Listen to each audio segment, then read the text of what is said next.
जो नेता ये भाषण दे रहे हैं वो अपने बच्चों को तो अमेरिका में पढ़ा रहे हैं और आपके बच्चों से यहाँ जुलूस में झंडा ढोवा रहे हैं। उन नेताओं को आपसे कम हम भी नहीं जानते हैं। मैं भी कहता हूँ और आप सबों को करनी चाहिए, क्योंकि आप एक शिक्षित व्यक्ति हैं, बिहार को बदलने की बात कर रहे हैं, इसका विरोध कहीं से नहीं है। हमने आपको जो फॉलो किया पिछले कुछ दिनों से कठरिया भगवानपुर में आपके स्टेज पर मैं भी था, वहाँ आपने मंदिर की बात की, बच्चों की पढ़ाई की बात की। तो हमारा सवाल ये है कि दिल्ली में अन्ना जी के अनशन से केजरीवाल जी निकले, लोगों ने भरोसा किया, अपने बच्चों के लिए भी उन्होंने आशा लगाया होगा, तो क्या हो गया? आज दिल्ली की क्या स्थिति है? मुझे नहीं लगता है कि दिल्ली के लोगों की स्थिति बहुत पहले से बेहतर हो गई है। बहुत पुरानी सरकार को उखाड़ के केजरीवाल साहब ने फेंका।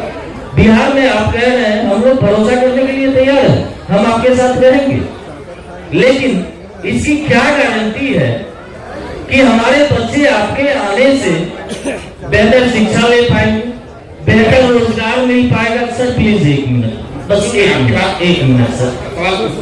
दूसरी बात, हमें रोजगार चाहिए, हमारे बच्चों को शिक्षा चाहिए, हर चीज चाहिए। इसकी क्या गारंटी है कि आप के आने से हमारे बच्चों की स्थिति सुधर जाएगी? आप पर भरोसा क्यों करें? वही बात यही भी कह रहे हैं, इतनी देर से हम आपको यही कह रहे हैं कि भैया मेरे पर तो बिल्कुल भरोसा मत करो, मेरे पर भरोसा मत करो। 100 बार कहे, आपने कहा कि आपने हमारी सभा सुनी है पहले, तो वहां पर भी मैंने ये नहीं कहा होगा कि हम पर भरोसा करके हमको वोट दे दो, हम आएंगे तो सब ठीक कर देंगे। हम तो आपको बेसिक बात बता रहे हैं, आप वोट किसको दें ये आपका निर्णय है, लेकिन किस बात के लिए दें ये आपको बताया जा रहा है। आप सांस्कृतिक विरासत के लिए देना चाहते हैं, बिल्कुल दें, लेकिन साथ में अपने बच्चों के रोजगार की भी चिंता कर लें। मंदिर आप जाते हैं तो आपसे कम मंदिर हम भी नहीं जाते हैं, लेकिन आप मंदिर जाते हैं इसलिए हम अपने बच्चों की पढ़ाई की चिंता न करें, ये भी आपको अधिकार नहीं है। जैसे हमें अधिकार नहीं है कि आप अपनी सांस्कृतिक विरासत और शिक्षा दोनों को क्यों सोच रहे हैं। आप यही कह रहे हैं भाई आप पढ़ाई के बाद क्या कर रहे हैं, हम तो मंदिर पे देना चाहते हैं। सुन तो भाई, आपका सवाल हिंदी में उतना समझ में आ गया। आपका ये निर्णय है कि आप सांस्कृतिक विरासत पर वोट देना चाहते हैं, मान लीजिए, मैं ये नहीं कह रहा आपका निर्णय, मान लीजिए हमारा निर्णय है, तो ये मेरा विचार है, लोकतंत्र है, आपकी स्वतंत्रता है।